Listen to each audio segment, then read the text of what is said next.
اعمال زندگی بنائیں گے، اعمال سے حالات ٹھیک ہوتے ہیں، یہ بات ہمیں سمجھنا ہے۔ یہ جو جنید جمشید مرحوم، کیا اختتام اللہ نے اس کا کیا۔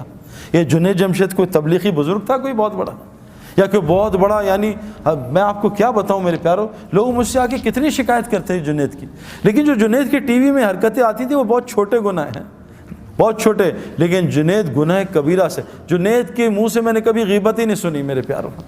اور غیبت کرنا زنا سے بڑا گناہ ہے۔ جو آدمی غیبت کرتا ہے، جھوٹ بولتا ہے، اللہ اس کا رزق روک دیتا ہے، تقدیر کا، حدیث میں آتا ہے بعض گناہ تقدیر کے رزق روک دیتے ہیں، بعض گناہ ایسے ہوتے ہیں۔ میں نے جنید کے منہ سے کبھی بھی جنید کے، میں کہوں نا کہ جنید یار وہ انضمام تمہارے لیے ایسا کہہ رہا تھا، وہ کہا سعید بھائی صحیح تو کہہ رہا تھا، میں ہے بھی تو ایسا، کبھی اسے ریٹیلیشن میں جواب نہیں دیا کہ انضمام کی ایسی کی تیسی ہے۔ میرے پیارو 4-5 گھنٹے روزانہ اللہ کو بولتا تھا۔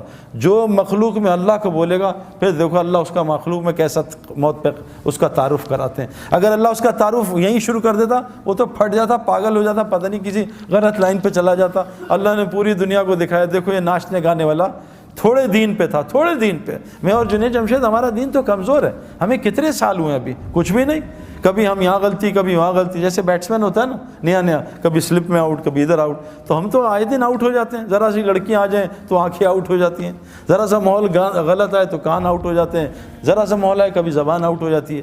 ہم تو ڈیلی ہماری گلی اڑتی ہے، لیکن اس ٹوٹے پھوٹے دین پہ اللہ نے پوری دنیا میں جنید کے نام کو زندہ کیا، اور اس کی حیاتی میں لوگ کم ہدایت پہ آ رہے تھے، اللہ نے اس کی موت سے لوگوں کو زیادہ ہدایت دے دی۔ میرے پیارو اعمال سے دنیا بھی بنے گی، اور جنید جمشید کی دنیا ختم نہیں ہوئی۔ میں جنید کو جانتا ہوں 90s سے نا، جنید کیا صرف پاکستانیوں میں جو اردو جانتے ہیں، جنید کو ویسٹ میں مشہور تھوڑی آدمی تھا۔ ہمارا تو انٹرنیشنل سپورٹس ہے، انگلینڈ، آسٹریلیا، ہر جگہ انضمام الحق کا نام بہت زیادہ ہے، کیونکہ انٹرنیشنل سپورٹس ہے نا۔ یہ تو نعت اور یہ گانے جو سب پاکستانی اور جو اردو جانتے ہیں، لیکن میرے پیارے دوستوں، اللہ نے اس کی آخرت بھی بنائی، اور دنیا اللہ نے اس کو وہ عطا کی جو جنید کی سنگنگ میں اس نے خواب بھی نہیں دیکھا تھا۔ 100 سے زیادہ دکانیں تو اس کی پاکستان میں ہیں نا۔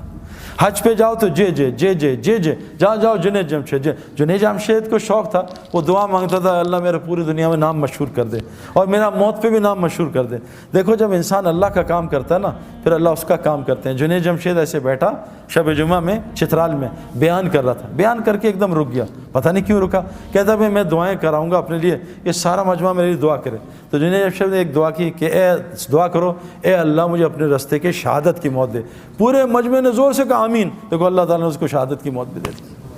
میرے پیارو اللہ ہمارے کام کرے گا اگر ہم، دیکھو کیا کہا، عجیب بات کہ اے ابن عباس تو اللہ کے دین کی حفاظت کر، جب 24 گھنٹے اللہ کو اپنے ساتھ پائے گا۔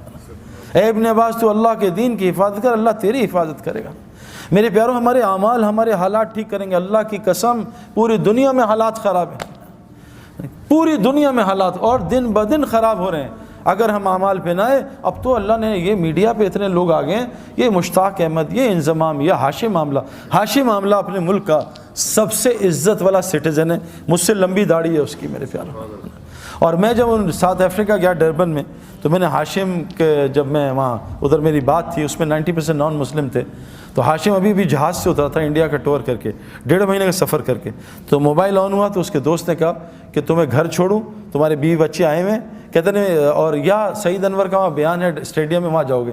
کہا میں آ رہا ہوں، بیوی بچوں سے مل کے بیان سن کے پھر گھر جاؤں گا۔ وہاں آیا، بھائی جنید بھی ملے، اس نے بات سنی، تو میں نے اس کے جو کرکٹرز تھے نا اس سے پوچھا کہ ہاشم، تم سارے نان مسلم، ہاشم کا کیا افیکٹ ہے تم پہ؟ کہتے ہیں یار جب بھی ہم میچ ہارتے ہیں یا ہمیں پریشانی، آؤٹ ہوتے ہیں یا گندا کھیلتے ہیں، ہم ہاشم نا یہ نماز پڑھتا ہے، قرآن پڑھتا ہے، ہم اس کے چہرے کو دیکھتے ہیں، اس کے چہرے کو دیکھ کے ہمیں اتنا سکون ملتا ہے، ہم سوچتے ہیں اس کے اندر کتنا سکون ہوا ہے۔ ہم سکون کے لیے تو سب کچھ کر رہے ہیں۔ اور بھائی مسجد، مچھلی کا سکون پانی میں ہے، مسلمان کا سکون مسجد میں ہے، یہ کہاں باہر تلاش کر رہا ہے؟ وہ عارضی سکون، ٹیمپرری، نشہ کیا ٹیمپرری سکون، پھر پریشانی، دوائی کھائی نیند کی ٹیمپرری سکون، پھر پریشانی، یہ سب آرٹیفیشل ہے۔ مچھلی کا سکون پانی میں، مچھلی کی ضروریات پانی کے اندر، مسلمان کا سکون پانی میں۔ مسلمان کی ضروریات کا تعلق مسجد کے اعمال کے ساتھ ہے، باہر نہیں۔